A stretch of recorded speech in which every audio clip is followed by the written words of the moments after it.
you doing? We've got a really fun project planned for us today. We're going to build a tarp shelter system, a real easy one you can do yourself. And all the materials you need you can find at Wally World for probably under about $40.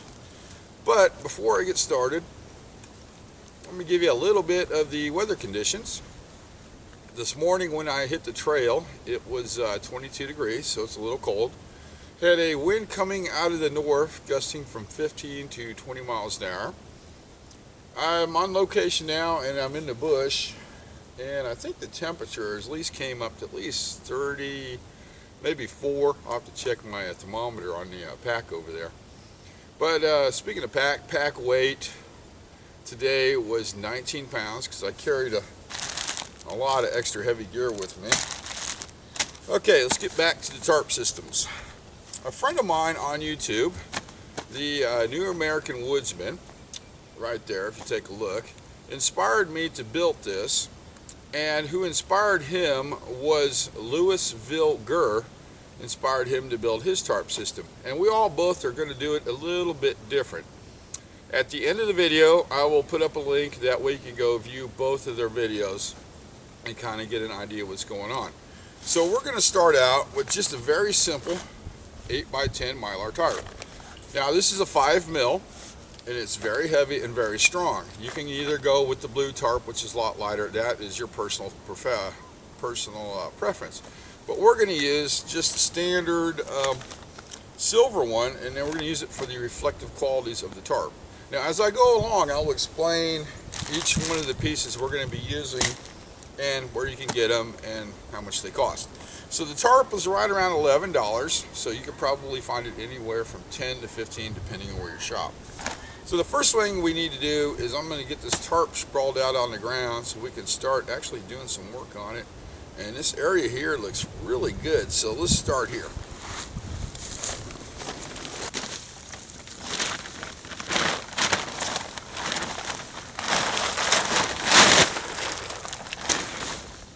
Now we're going to be working with the silver side up just for the simple fact it's just a lot easier to see. So the first thing I'm going to do is I'm going to stake it down. That way it'll be a little bit easier to stretch out and work with.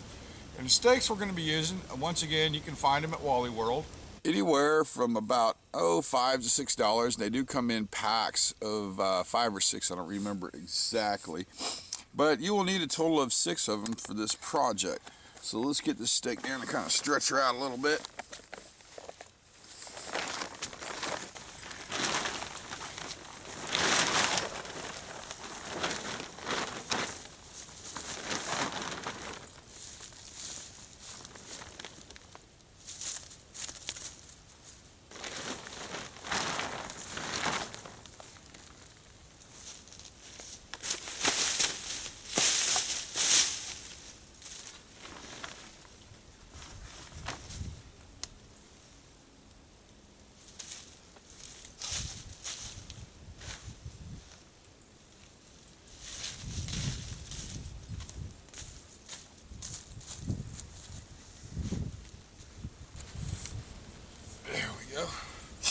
Now that we got it staked out, the next thing we do is we're going to put extra grommets in this tarp. So let's go over here and grab out my grommet kit and the hammer I brought with us.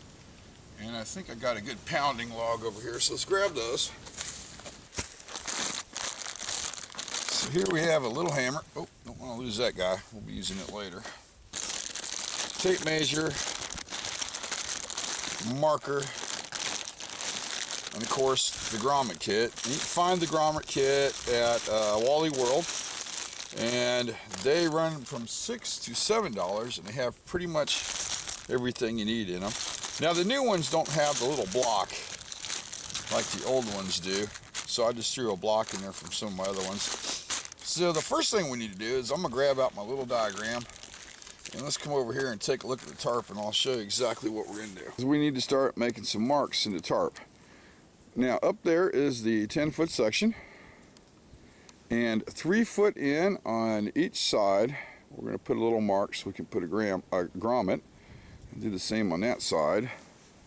Now over here on the 8-foot section, we're going to come down there, and then we're going to put a mark in 4 foot I think it's like 6 inches, so that would be right about there. And we're going to do that on both sides.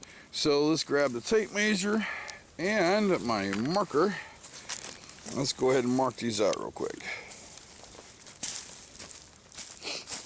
We're going to do our first section here, and I'm going to mark it right at the edge of the tarp.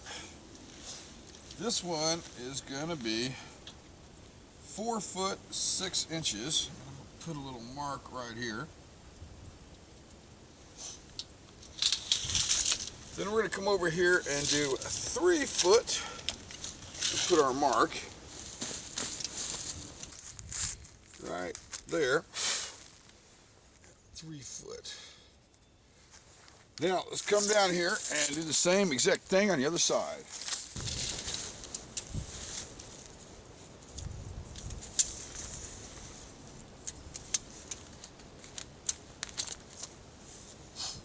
Three foot, and we're going to come around.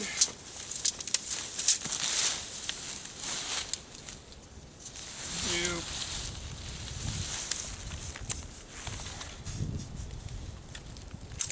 4 foot. Get that sucker to stay. And 6 inches. And now we're marked for our grommets. So next thing is we need to go get the grommet kit. Okay, your grommet kit's pretty simple. And I got me a little hammer here, and we're going to pick out a couple of you. Well, you know what? I'm just going to grab the whole darn thing. Let's start. Might as well just kind of do it on this side. We're going to start with this one right here. Okay, hang on, I gotta get my block of wood. Kind of fashioned up a little block of wood and smoothed it out a bit so it's easier to pound the grommets through. So let's slide that in there like that. Now the first thing we need to do is flip this over, and on the blue tarps you're going to need to put some support on it. But these 5mm silver tarps and the green heavy duty ones, you don't need to do that. The only thing, here comes the wind, is you got to watch out not to actually go through the side here where there's put a little rope or piece of twine in there for extra added support. So first we decide where our little hole is, and I think I'll use that one, looks sharper. Basically what this is a little tap or a cutter, and we're going to line that up as much as possible with the center of the hole, and then line that up with that grommet right there, and simply just pound it on through.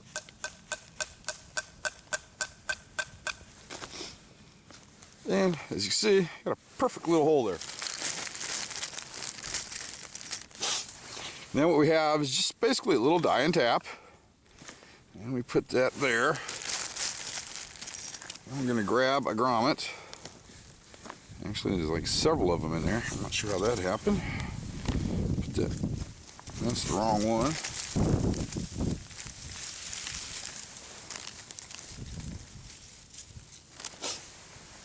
Let's put that little bugger in there. Put it through the hole. And then put the ring on the top of it. Get that ring out of there. And we're just going to tap that sucker in. Now how you know it's in is you can take a look and see how the ring is split over, and you have just put a grommet in. Now I'm going to pound it down just a couple more times to be sure, because the hammer's so small. Yeah, it looks like we got it in there perfect. Okay. I lost the grommet. There we go. Let's go ahead and do this side here.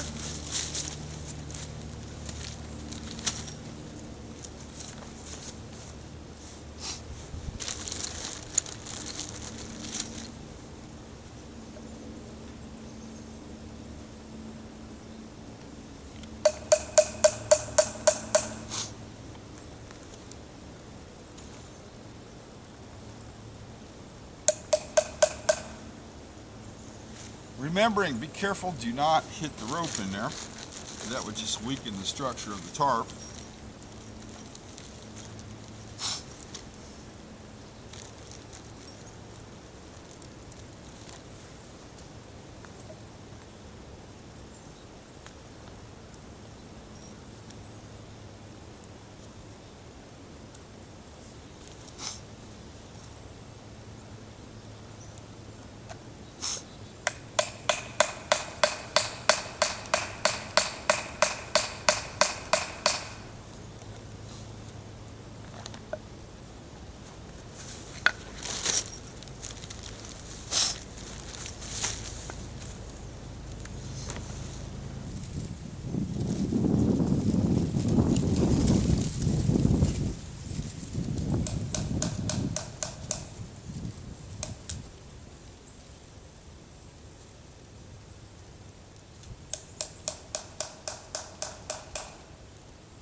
Now with all the grommets in, we actually have to flip the tarp around now, because I set it up upside down, upside down the way I want to do it, because I wanted the back of it facing to the north, and that's where the wind's coming from. So I'm going to stash this over here, and we're going to flip the tarp around.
Okay, now that I got it staked down,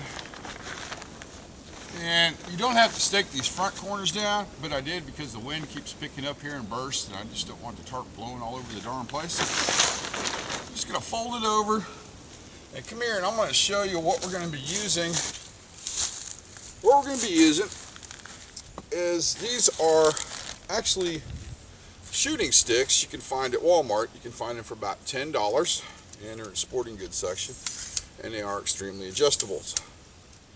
Now, originally I was just going to use a standard hiking pole, but you have to do little modifications with it in order to get it to work, and they're a little bit longer and they're a little bit heavier than the shooting sticks. Now, I've already got a hiking staff I am very happy with, and I don't want to trade it in for a couple of aluminum poles. So I went with these, and these were suggested to me by the New American Woodsman, and they work really well, a lot better than I thought. Now, he did some different modifications to his, and I'm going to leave mine the same way, and I'll show you why here in a minute.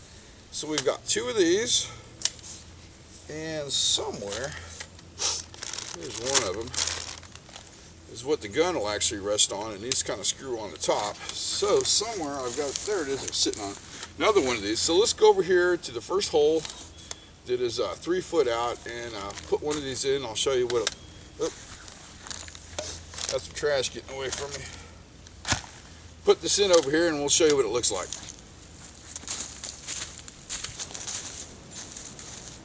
So the first thing I'm going to do, I'm just going to leave it like it is. Here is the shooting stick, or the shooting stick and the holder for the gun, or the rifle you put on there.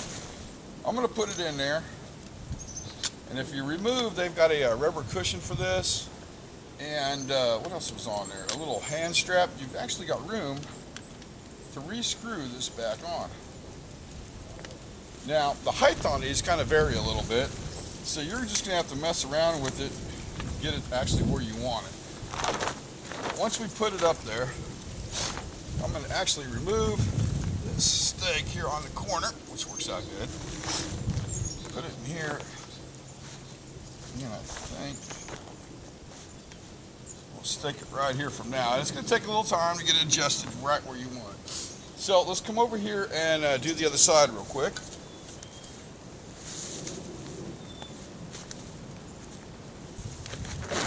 Come down to the next 3 foot hole. And I'm simply just going to screw this in like I did before. Now there's a reason why I'm doing it this way. I'll show you that here in a minute. So you've still got a lot of room in there, and that is not going to slip out due to the wind. So let's go ahead and get this thing adjusted and staked down. I don't exactly remember the distance on these, but or the height on there, but you'll kind of figure that out as you go along. So let's put this right about there. Looks good. Stick that in.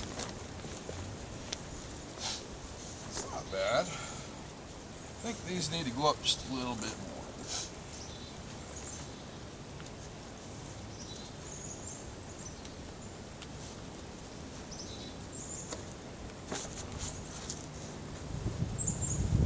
There. Now basically you've made yourself a little bitty shelter. Now over here you have these little flaps that are kind of hanging out the sides. All you got to do is just tuck those in there to keep the rain from coming in. And you know what? Let's put another stake here to stretch it out a little bit more, since I've got one left. And the next thing you got to do is just get it stretched out. Now the cool thing about these shooting sticks, they've got a little point on the bottom, and it actually helps them to get into the ground there, the earth, with no problems whatsoever. Okay, I'm going to get this side set up. Once again, I'll be flipping this in, try to get some of the dirt out of it. That way the rain don't come in and get us. And let's put this right here. Excellent. There we go. Now, but you're wondering why I left these on the top. I'll show you. Hang on one second. Over here, I stashed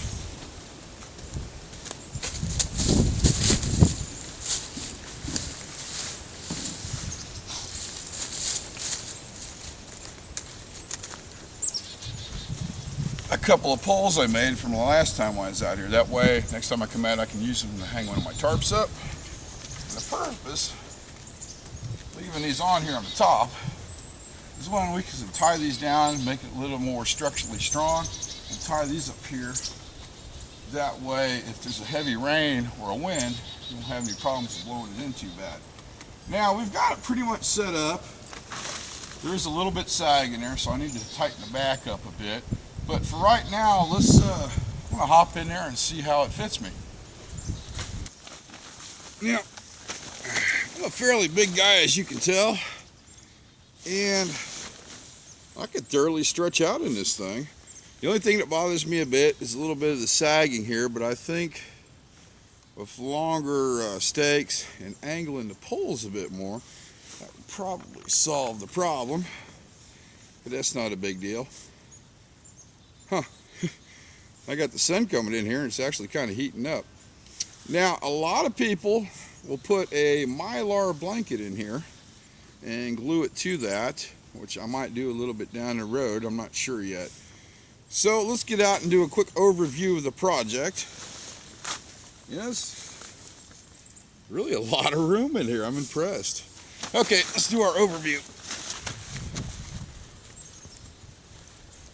If I can get in sunlight. Quick overview of the project. I'll put up a little diagram too towards the end. It shows exactly where these grommets should go in. But from here to here is 3 foot, not that hard. And then from the back side down, which actually would be from there to there, is 4 foot 6 inches. And we just simply need a little hiking sticks. But all in all, it's a really good project. In fact, if you build a fire in front of it, you basically got yourself a little oven. Now, if you're going to put the mylar blanket on there, put it on the inside, use some 3M spray, and I suggest that you lay it on a concrete surface and do it that way. Take a look at a New American Woodsman's setup, and they'll kind of show you how to do that. But I think I'm going to leave mine off for the moment. So, you know what I'm going to do? I'm going to build a fire in front of it, see how warm it is, and cook me some dinner, because I think it's well deserved. So that's going to be in the bonus feature. And, oh yeah, I almost forgot to put a link to the channels. So if you look here, That is New American Woodsman's channel. Now, if you mouse over it and click on it, on the video, it'll take you to the video, and then if you come down here and you click on his name, that'll take you right to his channel. Now, the guy that put this in is Louisville Gurr, I think it is. And same thing, if you mouse over, click on his video, it'll take you to the video. Then if you click on his name, it'll take you to his channel. Yes, I've been working with automations, so you have to have your automations activated. Okay, that does it for this build. It's been a lot of fun. Comments are welcome. If you see a flaw in the design and an easier way to do this, feel free to make a comment on it. And like always, thanks for watching.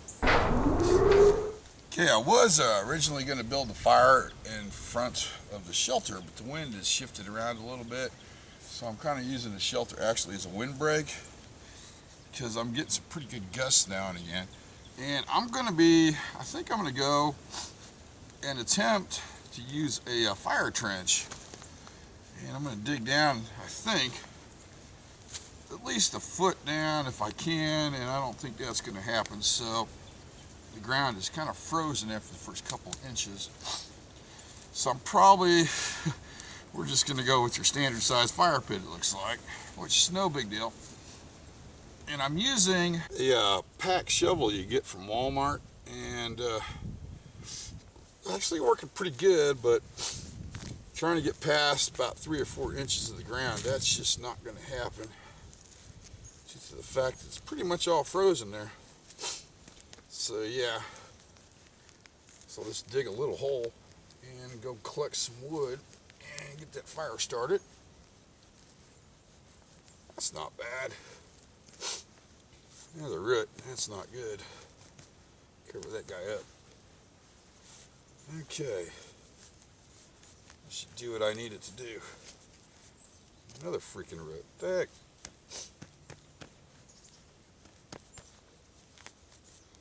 Alright.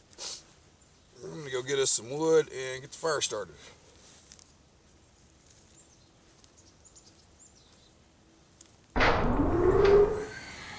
Hole dug, and I've collected enough firewood for my needs. I'm going to use a couple of my homemade fire starters, actually one of them, and yeah, let's get started.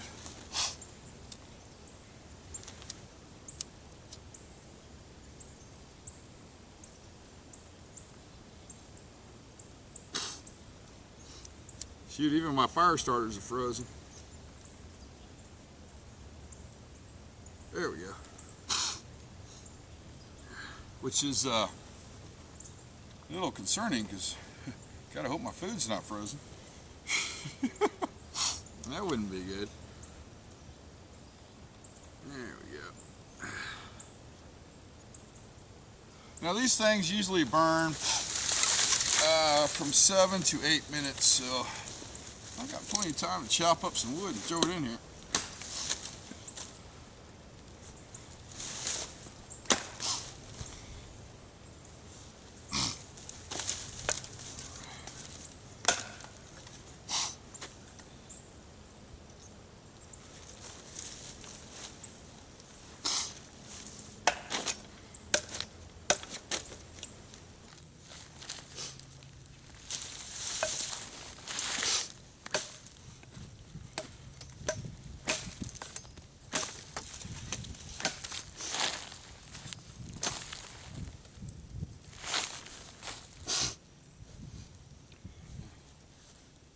I think I'm going to put my gloves on.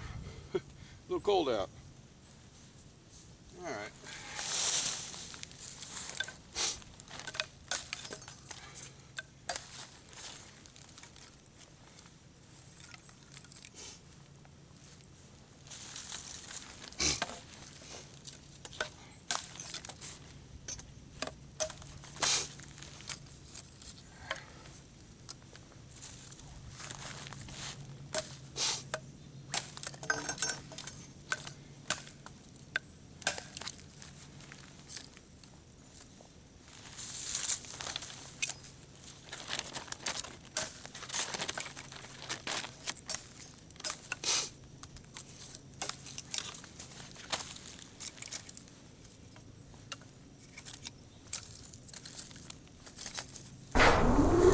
Okay, I've got a pretty good sized fire going here, and I just need this to kind of burn down into coals to get as many coals as I can. That way I can cook my food and what we're having to eat. And come around here and I'll show you what it is. Okay, I've got it nice and wrapped up. Was probably, honestly, kind of pointless today because it's kind of cold out. And it feels like it's actually frozen, which that is not good either. Just some wrapped duct tape here. Huh. Let's see what we got. Oh yeah, it's not good.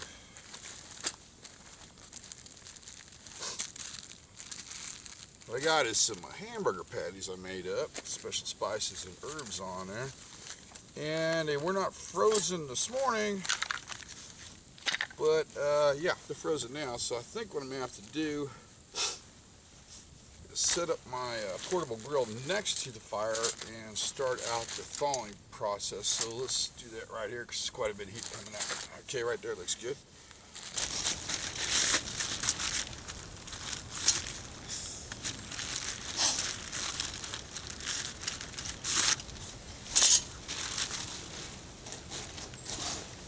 Let's put this right there. Couple things. I'm kind of messing with raw meat here. And yeah, it's kind of not a bad idea to carry some hand sanitizer with you. That way you can kind of sanitize yourself. Huh, I'm missing this. Oh, there it is. After you get done touching the meat. That way there's no chance of getting sick. So let's, you know what? I think what I'm, that would work perfect. It's a little hot. Okay, I'm gonna move it over here. Cause that gave me a good idea. Move that there. Yeah, let's do that.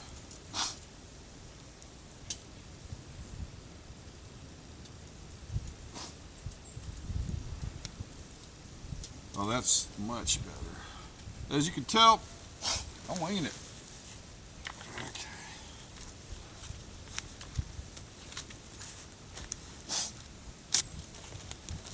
Pull these gloves off. Okay, I'm just going to set the hamburgers on here and kind of let them defrost a little bit, hopefully.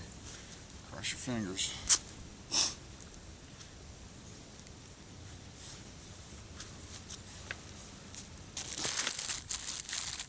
Yeah, they're way frozen.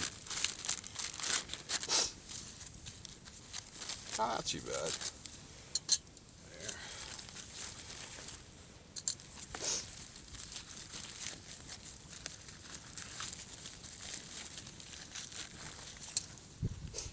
Huh, almost don't fit on the grill. Then, this out of the way.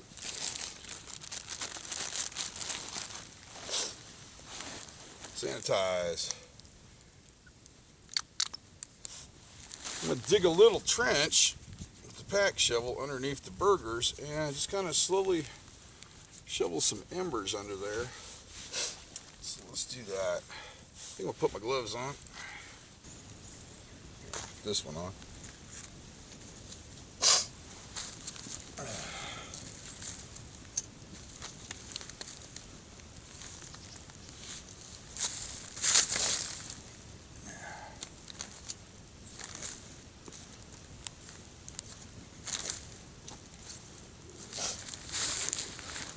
That will be perfect for what I need.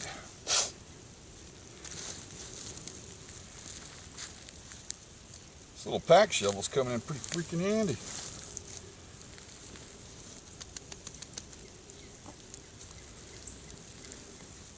That way it'll speed up the thawing out process a little bit.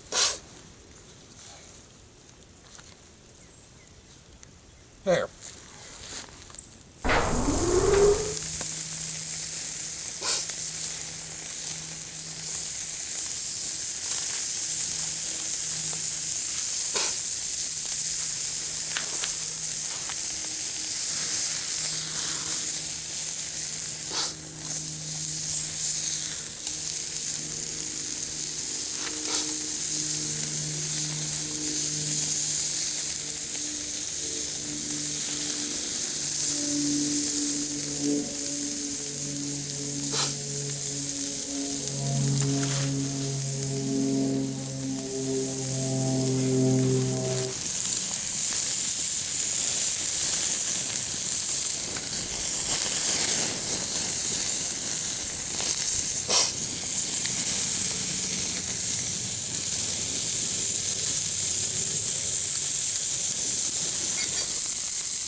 Yeah, I think they're almost done. I give them a couple more minutes. The way I've been controlling the heat is I simply just move the embers a little closer, a little further, and that's been the best way, but I think I'm just about done with my burgers. Give them a couple more minutes and probably one more flip. I'm thinking it's time to put a little cheese on them suckers.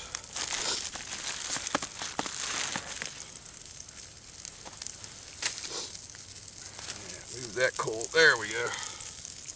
Don't want them to burn. And let that cheese melt in. I think we're going to have us a burger. And this fire is pretty freaking warm. I'll remove my jacket. So we're just going to give that a minute. And throw this in our trash sack. Oh, there it is. All right, we'll throw that trash sack in a minute.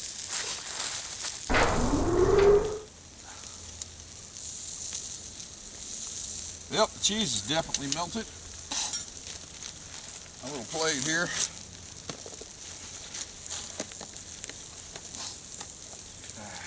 And for some reason I only have 2 buns. I have no idea why. I swore I brought 3, but that's alright.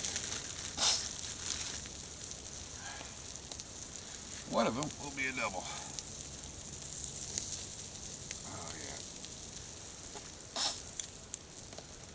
One of them just fell on the ground. No worries. I'll wash that off. Oh, that sucks. Yep. Thank God I had 3, huh? Okay. Let's put some mustard on there. These smell pretty freaking amazing right there.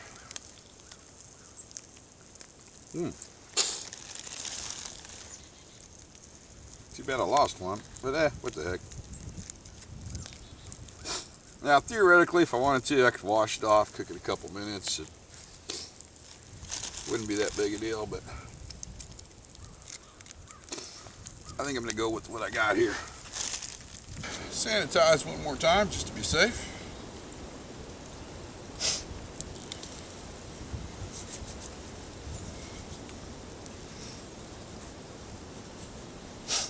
You know what? I'm going to eat that other one. Screw it. Scrape some of the dirt off of it. Yeah, let's tear that one up. Got my nose running. Alright, time for the all-important taste test.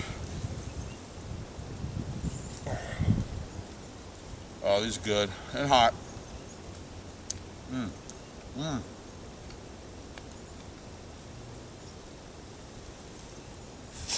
Plans for the rest of the day is I'm going to pack some of this gear away and start heading out before the sun sets. And I hope you enjoyed your bonus footage. Thanks for watching.